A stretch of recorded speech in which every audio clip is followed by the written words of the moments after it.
Assalamualaikum WRWB. Halo rekans. Perkenalkan kami dari kelompok 2 yang akan menjelaskan materi tentang konsep dasar anak dengan hambatan pendengaran atau biasa disebut tunarungu.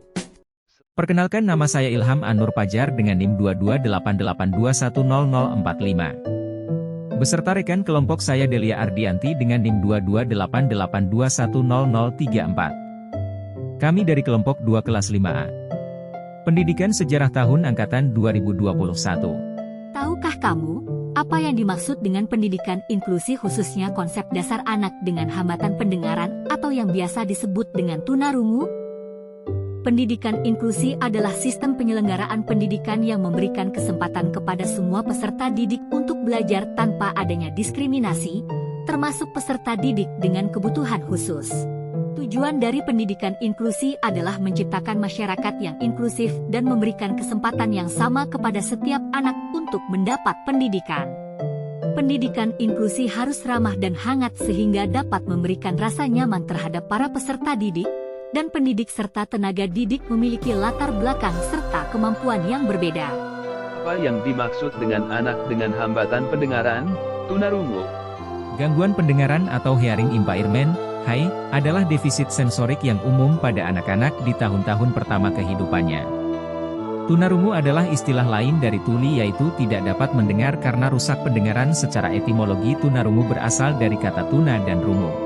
Tuna artinya kurang dan rungu artinya pendengaran. Anak tunarungu merupakan anak yang mempunyai gangguan pada pendengaran sehingga tidak dapat mendengar bunyi dengan sempurna, atau bahkan tidak dapat mendengar sama sekali. Karakteristik anak dengan gangguan pendengaran dapat dibagi menjadi segi fisik, segi bahasa, intelektual, sosial, dan emosional. Karakteristik anak tunarungu dari segi fisik dapat dilihat dari A. Cara berjalannya kaku dan agak membungkuk akibat terjadinya permasalahan pada organ keseimbangan di telinga. B. Pernapasannya pendek dan tidak teratur. Terbiasa mengatur pernapasannya dengan baik, khususnya dalam berbicara. C. Cara melihatnya agak beringas.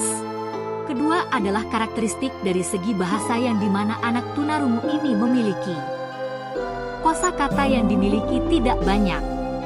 Sulit mengartikan kata-kata yang mengandung ungkapan atau idiomatik, dan tata bahasanya kurang teratur. Yang ketiga ada karakteristik dari segi intelektual, yaitu kemampuan intelektualnya normal, artinya pada dasarnya anak-anak tunarungu tidak mengalami permasalahan dalam segi intelektual. Dan perkembangan akademiknya lamban akibat keterbatasan bahasa. Dan karakteristik yang terakhir ada karakteristik dari segi sosial dan emosional yang terdiri dari sering merasa curiga dan berprasangka serta sering bersikap agresif.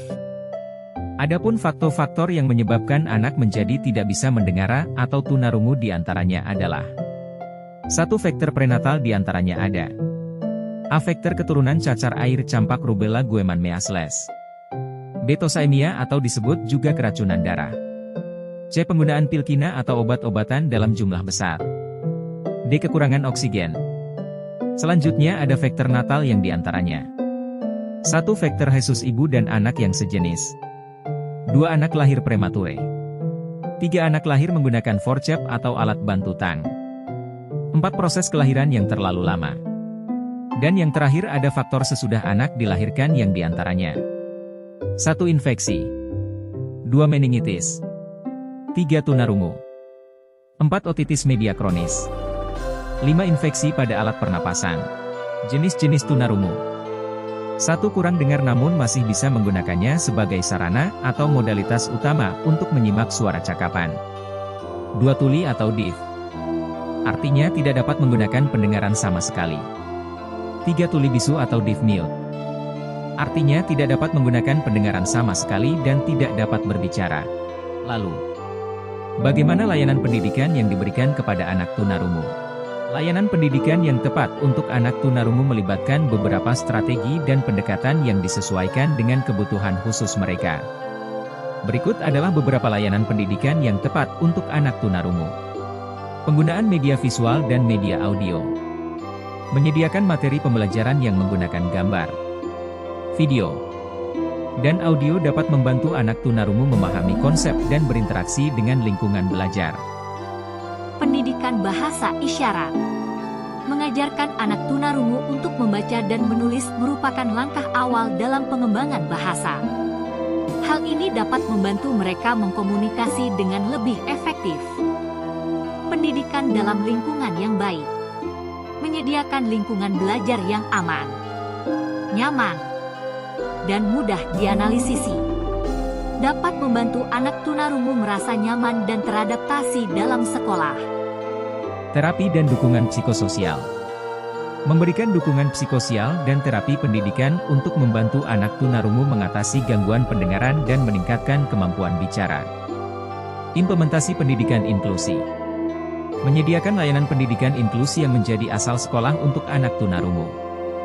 Dan memastikan bahwa mereka dapat ikut di sekolah reguler dan mendapatkan dukungan yang sesuai. Body, I'm an icon, man. My girl about a 10. I should fuck her.